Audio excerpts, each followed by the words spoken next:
Have you ever felt the fear of stepping out of your comfort zone? If yes, you're in for a special treat today. Our guest today is Lynda Sunshine West, the unstoppable founder and CEO of Action Takers Publishing. And she's going to share some insights from her latest book, Bold Risks, Big Rewards. And we'll talk about her other books a little bit as well. But Bold Risks, Big Rewards is a powerful collection of stories about embracing courage and achieving extraordinary success. Stay with us. Don't go away. We'll be right back with the Writer's Corner live show. Imagine a world where the lines of reality blur with the fantastical. Embark on journeys from humble beginnings to the pinnacles of literary greatness. On the Writer's Corner, we delve into the lives of unique wordsmiths, known for their compelling storytelling. They are artisans who craft fantastical realms, etched in our memory long after the final page is turned. Every tale begins with a single word, a single idea. Authors create sensations that keep you on the edge of your seat. Witness how they transform setbacks into stepping stones. Use refusals to spark growth and turn rejections into catalysts for new inspiration. Witness the diversity in writing as it gives birth to a vast array of genres, from drama to mystery to children's stories, fantasy, and reality. Join us as we uncover sources of inspiration and the magic that defines the author's craft. Find out how authors breathe life into their characters and meticulously craft narratives and plots that captivate readers. Get a sneak peek into upcoming works and join us as we celebrate literary greatness, only on the Writer's Corner. We don't just celebrate best-selling Amazon and New York Times authors, but also indie authors. Join us on the journey from the birth of a tale to the creation of a masterpiece, only on the Writer's Corner live show. Stay tuned.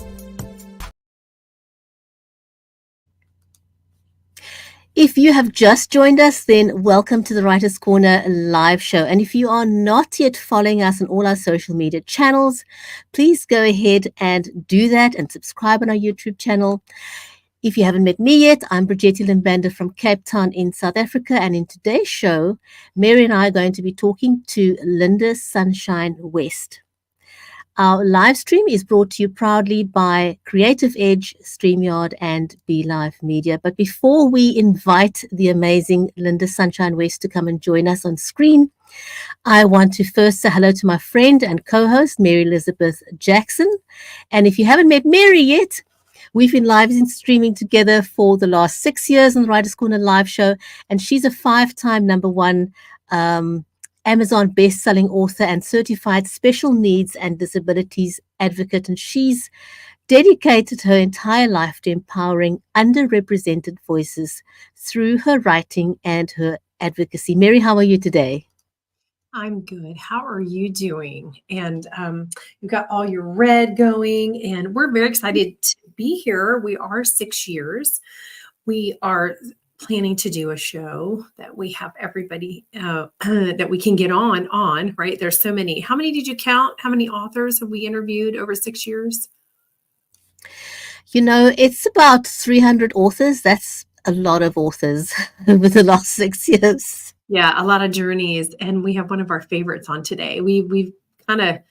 We've known her for years, and our paths have all come together. We've been in several of her books together. We get to talk about another great anthology that I'm super excited about. I know you are as well.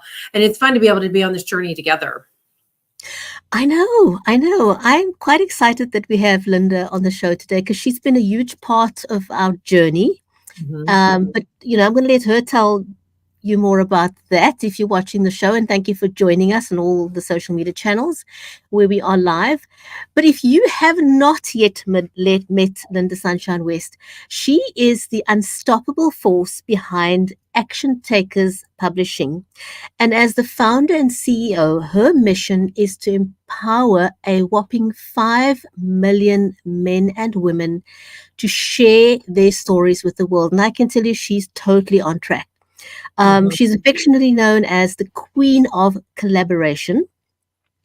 Now, Lynda is a book publisher, a speaker, a multiple times international #1 best-selling author. She's a contributing writer for Entrepreneur Magazine as well as Brains Magazine. She's an executive film producer and a red carpet interviewer. Now, Lynda isn't simply in the book business. She is in the dream realization business, transforming one life after the other through the power of collaboration and storytelling. Let's get her to join us, shall we? Yes.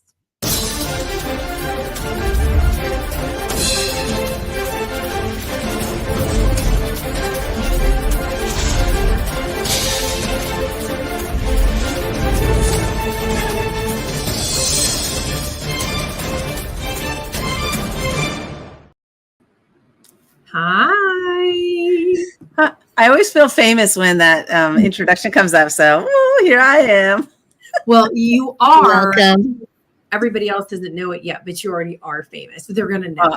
They all have to just jump on the bus because we're already big fans, so they need to join us. But we just love you, Lynda, so much. And something I learned about Lynda today was that she put on concert. Well, do you want to call them concerts or fundraisers? Like you did bunches of them, right? Yeah, we did over 100 fundraisers, and I actually started doing it because I wanted, it was a selfish reason, because I had learned how to play bass guitar and I wanted to play in front of people. And so that was how it all started, but it was just that first step, and then that came the next and the next and the next. So over 100, we raised a couple $100,000 for charity. That's amazing. And I love the story that you played for 2 weeks and decided you were good enough to perform in front of people. And that really defines you, though. I mean, seriously, right? You're like, I like this. I'm going to do it. Yeah, I picked up the bass guitar. I asked my husband who was playing in a band, and he played with them for 15 years or so. And every time he'd come home from band practice, I'd say, how was practice? And he would say, it was okay. You know, I really don't like the music, but I'm doing it because I like the guys, you know. And so finally, after 15 years of hearing that every single week, I just said, you know what, why don't you quit that band? Let's start our own band and we'll play your music, because he's written over 100 songs. And I said, we'll just play your music. And so I said, just teach me how to play bass guitar. Picked up the bass guitar. Within 2 weeks, I was like, we're good. We need gigs.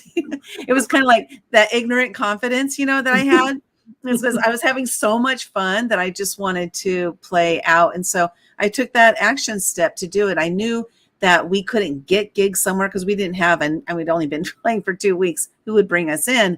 And so I just decided I'm going to create my own gigs. And that's how it all started. And it was so much fun. I loved that era of my life, because I'm not doing that anymore. But, you know, doing the books with the same fervor, right? It's like, I'm going to do this. I'm going to jump in and do what I'm doing to do what I can to make a greater impact on this planet. Well done. And that kind of answers question one, sort of, doesn't it, Bridgetti? Because what is the defining moment that pushed you out of your comfort zone to take a bold risk? And that's one of them, I'm sure. Of many. Well, you know, it's interesting that you asked that, because, you know, I know today we're going to be talking about, you know, a little bit about this book, you know, Bold Risk, Big Rewards. And we've got it all right here. All three of us are in this book. And It's interesting because when you mentioned that, Mary, I hadn't even thought about that. You know, in my life, I spent a lot of my years not knowing who I was, what value I had to offer. I thought I was stupid and ignorant because that's what my ex-husband told me. And he drilled it into me so strong that I believed it. And so as I was living my life and doing these different things, I never saw what I was doing as being something that was good or big or impactful. I didn't really see it that way. I just saw, this is what I want to do, so I'm going to go do it. And so it wasn't really until age 51 when I hired a life coach, and that life coach helped me to start to see who I am. And that was kind of like that catalyst that helped me to see that I need to keep showing up as who I am. Because in the past, I was so scared, just scared to be upfront and honest and vulnerable. Like I had all those fears. And then after working with my life coach, I ended up deciding to break through one fear every single day for a year. And that was back in 2015. And I got to tell you, my entire life has changed. So that was really, for me, that was the knowing pivot that I made. So when you mentioned like earlier, like that, what I did with the charity work, you know, that was 15 years ago before I broke through a fear every day. I didn't know what I was doing. So the difference today is that I actually have knowledge of the impact that I'm making. I have knowledge on how to make that impact. And it makes it so that my focus is really hyper intensive and very, very fantastical. That's a word I never heard before until you guys played that video. And so I was like, is that a real word? It is. But I'm going to use it in a sentence today. So anyway, it's through the awareness of who I am that makes it so it's easier for me to step up and to really step into that person and just be aware of it. Lynda, I've got the perfect question for you, because you mentioned you wrote this book about overcoming a daily fear.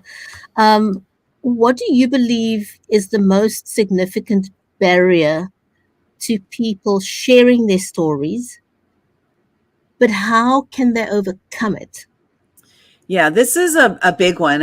As I was, I'll just share just briefly. The reason I broke through a fear every day for a year is because one day I woke up and I realized that fear was controlling my life, and I was allowing my fear to make my decisions for me. And so I was like, I have so many fears. I gotta get rid of these. I'm going to break through a fear every day for a year. And that was kind of like that decision that I made. And then I did that. Every day I woke up, and the first thing I did before I got out of bed is ask myself a simple question: what scares me? Then I'd lay in bed and I would wait till the first fear popped into my head. And whatever the first fear was, my commitment to myself was to break through that fear that day. So I did that 365 days in a row. And as you can imagine, doing something like that, there's probably some lessons that I learned along the way. There were many lessons, but I started to look at, like, what is the underlying theme of my fears? There's got to be something. There's got to be something. And my realization was that it was the fear of judgment. The fear of judgment was what was controlling me. And so when we talk about, like, sharing our story, getting our message out there, speaking on stage, playing bass guitar, getting up in front of an audience, all these different things, is that a lot of times what stops us is that fear of judgment. What will they think of me? And it goes from the simple fear, like the fear of success, the fear of failure. These two fears are really the fear of judgment. It's really one fear. So if we can help ourselves to recognize that these different fears that we're having are really the fear of judgment, and we can rid ourselves of that fear, still be like listening to what people have to say, but rid ourselves of like the fear of what they might say. And so when we do that, that's when we can fully step into who we are without worries or fears of what they might think of us. There's a saying that more people are scared of speaking on stage than they are of dying. And that's not true. The truth is more people are scared of the judgment that they might receive on stage than they are of dying. It's that judgment. So if we can rid ourselves of that, we're golden. I think you're spot on. You're absolutely spot on.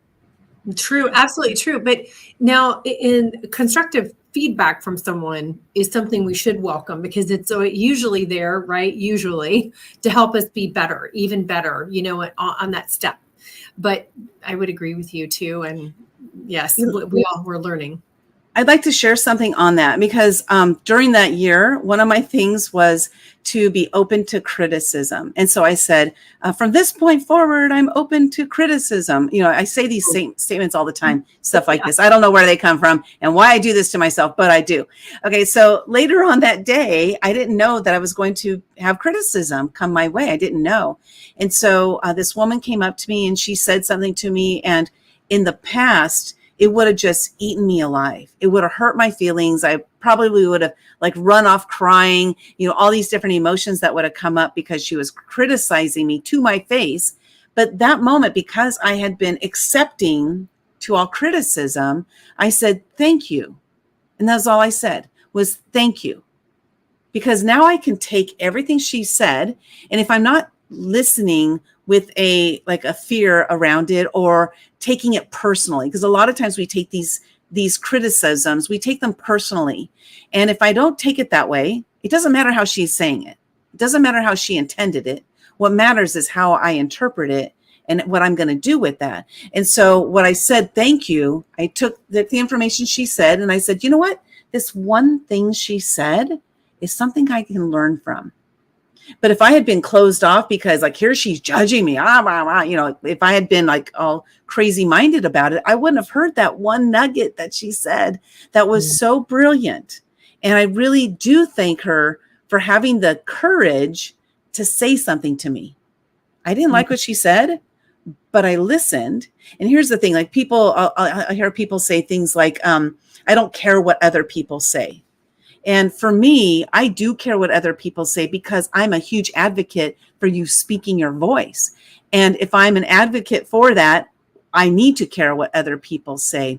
But I don't have to allow it to impact my life. I don't have to allow it to, dig at me and stab me. Like, I don't have to do that. That's up to me. So you can say anything you want to me, and I'm in charge of what it does to and or for me. That's up to me. And that's very, very powerful because you don't allow what someone else does to define who you are. Right. So that's a very, very big lesson. And we need to be teaching our children these things, especially through middle school and high school. I think it's very valuable and a lesson to be able to teach them. Very hard to execute, but very important for them to hear that, Well, we love this book. Absolutely. Being a part of it, Bold Risk, Big Rewards. And it includes various inspiring stories. And which story impacted you the most? Or do you have one, or were there several? And that might be kind of hard to pick, I would imagine. But I do know that what I love about your books, and Bridgetti may feel the same way. I don't know. I don't want to talk for her, but she might feel the same way. Each book that we've been in has allowed us to tell another part of our journey or story.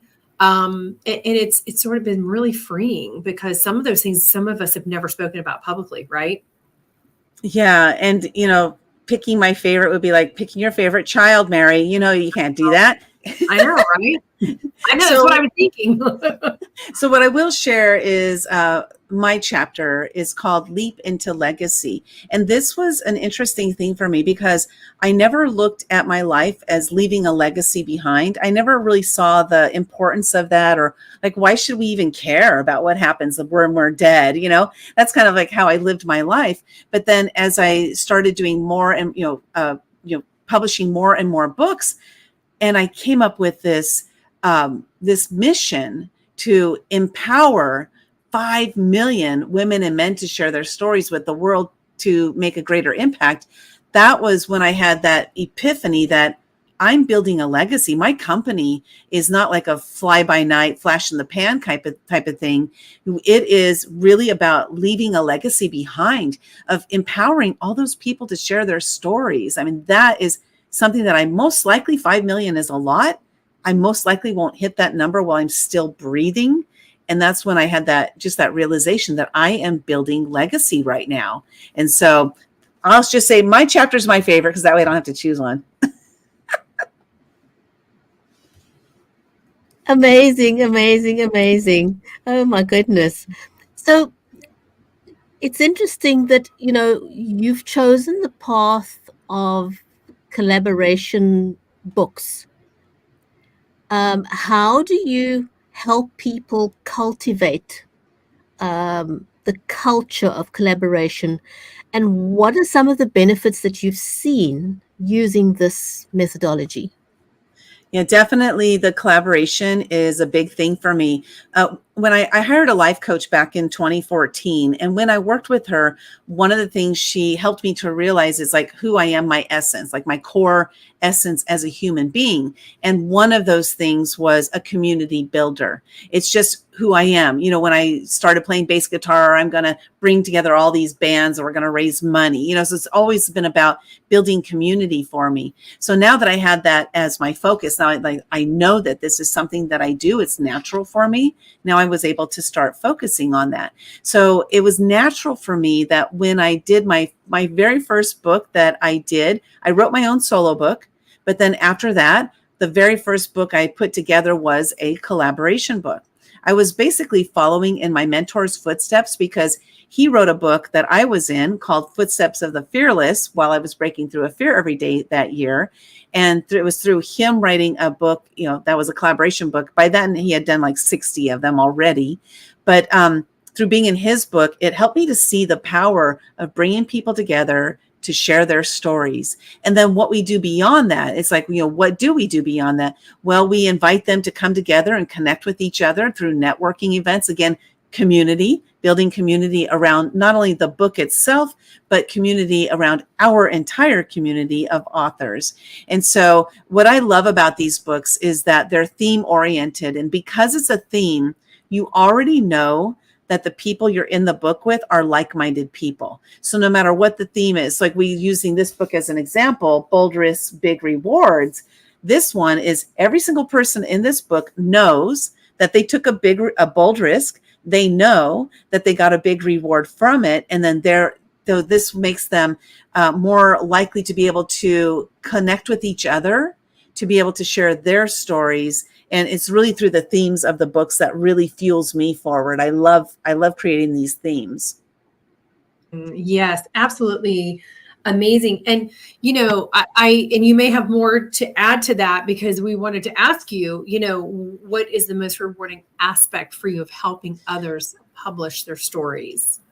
Well, for me, it was, when I was breaking through those fears every day is kind of the time that I started to share my story. Because again, I was breaking through that fear of judgment, and sharing my story was a judgment that I was placing on myself and thinking that others were judging me about. So it gave me that ability to start sharing my story. And then people would say things like, wow, you did that. That's awesome. And then it encouraged me to keep sharing my story more and more and more. So it's through me sharing my story that helped me to see the value of us sharing our stories. I remember when I wrote my solo book, it was called The Year of Fears. I published that book, and about 3 or 4 months later, I was attending a networking event. There were about 400 people in attendance. And I was on a break, and I was talking to some people I had met at the networking event. And from the other side of the room comes yelling this woman. She's yelling my name, Lynda Sunshine, Lynda Sunshine. And when she got to me, she said, I bought your book, The Year of Fears. I read the first 14 pages, and I already broke through 5 fears. That was my aha moment, that my story does have value. My story does have purpose. And it's time for me to really step into it and share it more and more and more. It was through me sharing that made me realize that I have the power and ability to help others to share their stories, which will create a ripple effect in their own lives and the lives in those that they touch. Wow. It's been an amazing, fun journey. So fun. Yeah, so fun. Absolutely. Now, talking about big, bold risks, can you tell us about a risk that you took that didn't quite go as planned, and what did you learn from the experience? Yeah, which one? Oh my gosh. Right? I know. I knew you were going to say that. So choose one. Yeah, I'm going to choose the first one, because the first one was one of those moments that I probably shouldn't have done the way I did it. First of all, that's the lesson learned, right? And then afterwards, it's like, why did I keep doing this? Okay, so back in 2015, I'm breaking through a fear every single day for a year. And it's about April of 2015. And I have this idea. I'm going to put on a music event, I'm going to put on a food festival. I've never did a food festival before, but I saw that they were a lot of fun, and I love having fun. And I thought, you know what? I've done all these charity events. Like, I've put together 100 charity events by then. I can easily do a food festival. So I created this event called Lemon Zest and Garlic Fest, and put the idea out there. And I started having people be interested. I had a team of volunteers that magically showed up for me. It was incredible. We had over 160 volunteers. But the day of the event, which was July 18th, 2015, I will remember this day forever. The day of the event, it starts at 11 a.m. and at 10 minutes till 11, the heavens opened up and started just downpouring rain. I live in San Diego, California. We don't get rain in July, August, so it was a rare event, and we got pummeled with 3 inches of rain in a matter of an hour and a half, which is unheard of in San Diego. It has never happened in the recorded history of our history. And so that event was a bust, financially speaking. I ended up losing $75,000 out of my pocket for that event. But what I learned so many different lessons from that event is that my fear is why I actually lost all that money, because I didn't go get sponsors. I didn't do there's so many things I didn't do, but it was really because I was fear driven. That was why I had those failures. And I realized I wasn't a failure. So at the end of the day, everything was cleaned up. And I looked at one of my friends and I said, next year, we're not going to do this. And next year, we are going to do that. And so I realized just at that moment that no matter how much money I lost, it wasn't about the money. It was about the lessons I learned. Like, what did I learn in that moment that will take me forward? The next year, we didn't do the same event, but I did the Berry Best Chocolate Fest. And at that event, I only lost $10,000. So it's like a 700% winning. And not only that, it was such a blast. We had 3,500 people in attendance at my second food festival. So I learned a lot of lessons. You got to jump out there, just do what you want to do, and then learn the lessons from it and keep moving forward.